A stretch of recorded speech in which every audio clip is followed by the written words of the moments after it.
অনেক কৃতজ্ঞ, কারণ এইরকম একটা প্রোগ্রাম অ্যারেঞ্জ করা কিন্তু সহজ কথা না। আমরা এর আগে অনেকগুলো প্রোগ্রাম অ্যারেঞ্জ করেছি, মানে আমি জানি যে কতটুকু কষ্ট। এই মানুষগুলা, আমি ঢাকায় ছিলাম, আমার ফোন দিত, কথা বলতো, বিশেষ করে সাইফুল ভাই যোগাযোগ রাখছে, দিন হতে শুরু করে সবাই।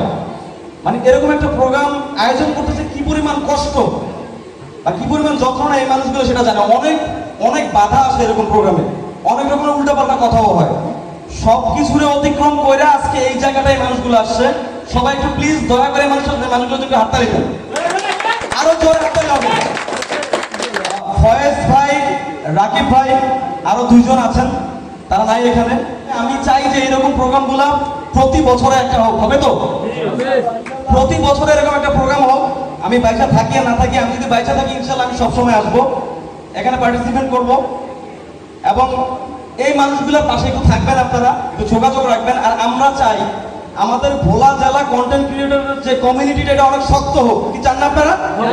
চান তো? আমার জেলা নিয়ে আমরাই কথা বলবো ভাই। যদি বাথরুম ধরে বদনা কিন্তু নিজেরই নেওয়া লাগে, অন্য কেউ দিতে আসবো না। আসবো?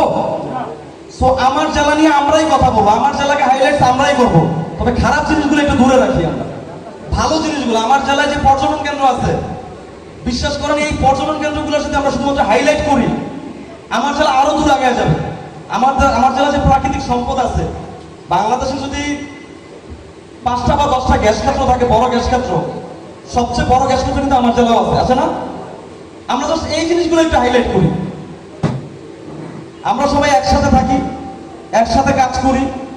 আজকে দেখলাম ওনার কন্টেন্ট খুবই সুন্দর।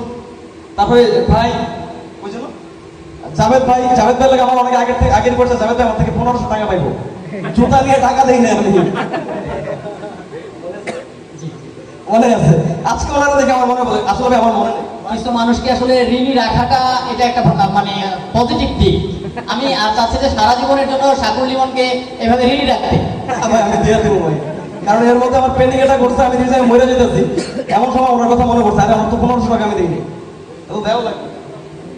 তো আমি আসলে সোহান ভাই, আপনারা কিছু বলেন, আমি আমার কথা শেষ করলাম। এবং ওনাদের জন্য দোয়া করবেন, ভবিষ্যতে যেন এরকম আরো অনেক প্রোগ্রাম আমরা দেখতে পারি। কি চান না?